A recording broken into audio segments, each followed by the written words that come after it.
आज हम पढ़ेंगे अध्याय 15वें का छठा श्लोक। इनमें से कुछ विशुद्ध ब्रह्मचार्य सर्ववाणी क्रियाओं तथा इंद्रियों को मन की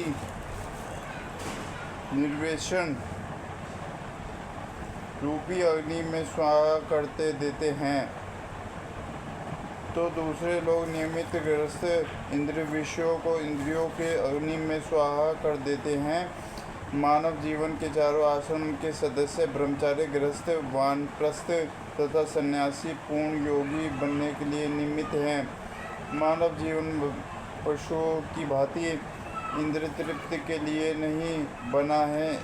अतएव मानव जीवन के चारों आश्रम इस प्रकार व्यक्ति स्थित है कि मनुष्य आध्यात्मिक जीवन में पूर्णता प्राप्त कर सके। ब्रह्मचारी या शिष्यगण प्रामाणिक गुरु के देखरेख में इंद्रिय तृप्ति से दूर रहकर मन को वश में करते हैं। वे कृष्ण से संबंधित शब्दों को ही सुनते हैं। श्रवण ज्ञान का मूलधारा है। प्रामाणिक कृष्ण से संबंधित शब्दों को ही सुनते हैं। श्रवण ज्ञान का मूलधारा है। शुद्ध ब्रह्मचारी संदेव अर्थात भगवान के यश के कीर्तन तथा श्रवण में ही हो लगा रहता है।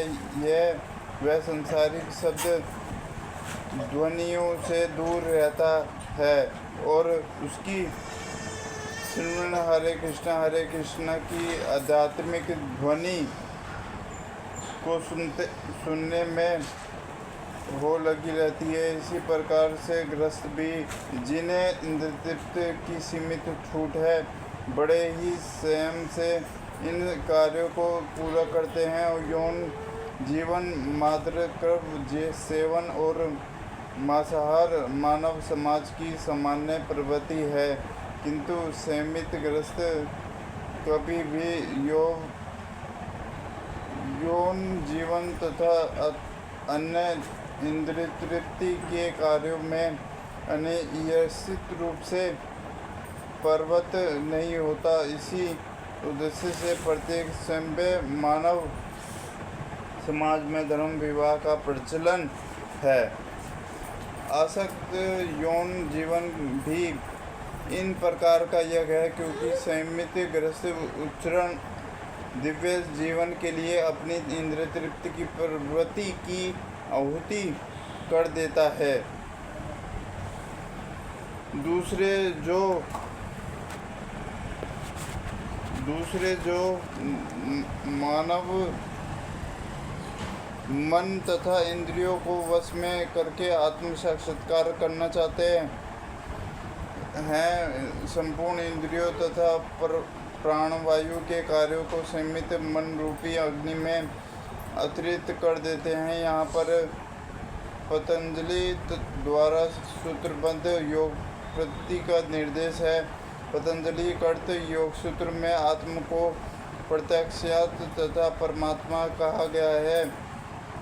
जब तक जीवात्मा इंद्रिय भोग में आसक्त रहता है, तब तक वह परमात्मा कहलाता है, और जो ही वह इंद्रिय भोगी में विरत हो जाता है तो प्राज्ञत कहलाने लगता है। जीवात्मा के शरीर में 10 प्रकार के वायु कार्यशील रहते हैं और इसे श्रम प्रक्रिया परिणाम द्वारा जाना जाता है। पतंजलि को योग बताती है कि किस तरह शरीर के वायु के कार्यों को तकनीकी उपाय से नियंत्रित किया जाए, जिससे अतत वायु के सभी आंतरिक कार्य आत्मा को भौतिक आसक्ति से शुद्ध करने में सहायता बन जाए। इस योग पद्धति के अनुसार परमात्मा की अचरम उद्देश्य है। यह परमात्मा पदार्थ की क्रियाओं से प्राप्त की जाती है। इंद्रिय तृप्ति से प्रतिक्रिया करती हैं, यथा कान सुनने के लिए, आँख देखने के लिए, नाक सुनने के लिए, जीभ स्वाद के लिए तथा हाथ स्पर्श के लिए, और यह सब इंद्रिय मिलकर आत्मा से बाहर के कार्यों में लगी रहती है। ये ही कार्य प्राणवायु के व्यापार क्रियाएं के अपान वायु नीचे की ओर जाती है, व्यान वायु से संकोच तथा प्रसार होता है, असमान वायु से संतुलन बना रहता है, और उदान वायु ऊपर की ओर जाती है। और जब मनुष्य प्रबुद्ध हो जाता है तो वह इन सभी वायुओं के आत्म साक्षात्कार की खोज लगता है। हरे कृष्णा।